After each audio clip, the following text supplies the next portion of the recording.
A police report in Oakland, California shows a record number of motor vehicle thefts. More than 133 cars stolen between September 11th and September 17th, with 12 carjackings thrown in just for flavor. The total recorded vehicle thefts reported were 10,547, averaging 40 cars a day, marking a 51% increase from year over year. 7,999 vehicle thefts so far for 2023, a 32% increase again. Oakland residents have called on their district attorney and mayor, who refuse to increase security or call on the state for additional crime-fighting resources. Residents blame Oakland County Mayor Shen. Oakland NAACP President Cynthia Adams says the buck stops with the mayor. This is the mayor's fault. It stops with the mayor. We need to hear from the mayor. End quote.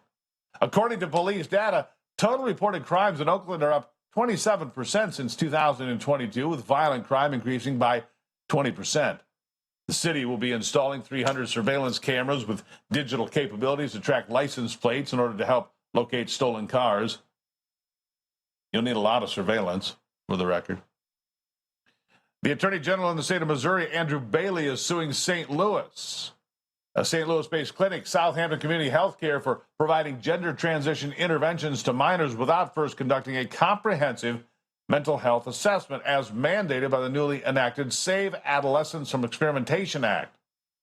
SAFE provides for civil penalties of $1,000 for each violation, including injunctions to prevent future violations. Bailey said providers fail children by rejecting and diluting medical standards for irreversible procedures. He said, quote, his office will not stand for it. The lawsuit also seeks full restitution for affected minors. Witnesses from Southampton admitted in court their practices didn't adhere to medical standards of care. Oh, well, that's comforting. The clinic challenged the SAFE Act, which led to Bailey's counter lawsuit. More than 22 states now have initiated laws protecting kids from irreversible procedures. Some medical facilities are halting transgender care due to liability concerns, while lawsuits are increasing from detransitioners, those that say, oh, I really made a mistake.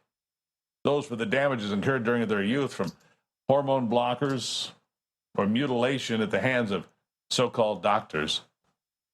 Parents defending traditional values at an education over indoctrination protest in Toronto faced violent Antifa militants Friday. Watch this. These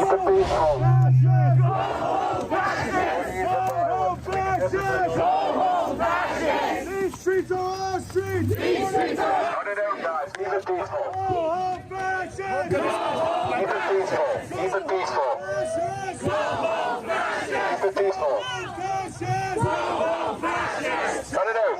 These streets are our streets. These streets are our streets. These streets are our streets. Organized by Chris and Josh Alexander, the event aimed to protest radical gender ideology and LGBTQ indoctrination in Canadian classrooms. Hundreds gathered peacefully at Victoria Park College Institute and Annunciation Catholic School until Antifa, Trantifa, and agent provocateurs arrived, initiating violent physical confrontations. Watch. I'm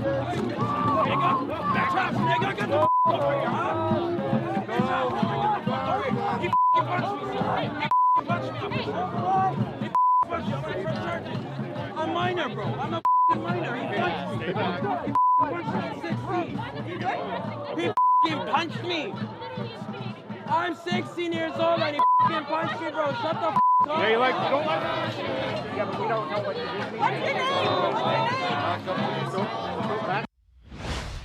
The organizer's 16-year-old brother, Nick Alexander, punched by a masked Antifa member, naturally, who was later unmasked by police. Toronto police also arrested Nick Alexander, allegedly for not following orders. They're getting pummeled. I guess they didn't follow the orders correctly of the police in Canada. The same ones that stood up and gave a standing ovation to a Nazi this week in the Canadian Parliament. We'll get back to that this week, I can guarantee you. Approximately 200 students participated in a spontaneous mass baptism during an Auburn University Unite Auburn worship last week. Remarkable. The event featured Christian performances and speakers with more than 5,000 people in attendance. This is the video you're watching. When a baptismal tub was unavailable, the students gathered at a nearby lake where, for more than 2 hours, students waded into the water, were baptized in the Christian rite, which claims the soul of the believer of Christ and enables salvation. The university is taking backlash from the Freedom from Religion Foundation, and so what? It's threatening to sue Auburn, arguing public universities should suppress religious activity, citing First Amendment rights because they don't understand the First Amendment. A government agency cannot suppress religious activity. They've got it exactly backwards. Republican Governor Kay Ivey defended the university's right to free religious expression, telling the FFRF, quote, "Please understand that our state motto is, we dare defend our rights." The event is part of a series of spontaneous and unscripted campus revivals spreading all across America right now. FFRF's objections are seen as rooted in opposition to Christianity, period. The event was voluntary, outside of school hours, and baptism is a personal choice. What part do you not understand about that? Prompting Red State reporter Stife to write, FFRF's reason to sue has, quote, nothing to do with the Constitution, church and state issues, or coercion, and everything to do with demonic forces howling over the souls they lost. That's a pretty tough response. I like it. By the way, there's an organization out there that still backs Obamacare, gun control, all of these extreme transgender policies that endanger our kids all over the country. They claim to be bipartisan, but they're not. Last year alone, 95% of this organization's donations went to Democrats. This should tell you something. AARP doesn't represent the values of American seniors. Fortunately, there's a conservative alternative, AMAC. The Association of Mature American Citizens proudly champions Americans' rights to free speech, religious liberty, and the Second Amendment. AMAC defends parents' rights to protect their kids and is fighting to restore America's election integrity. With more than 2 million members nationwide, AMAC is a pro-faith, pro-family, and pro-freedom organization. I'm proud to be an AMAC member, and I encourage you to join today.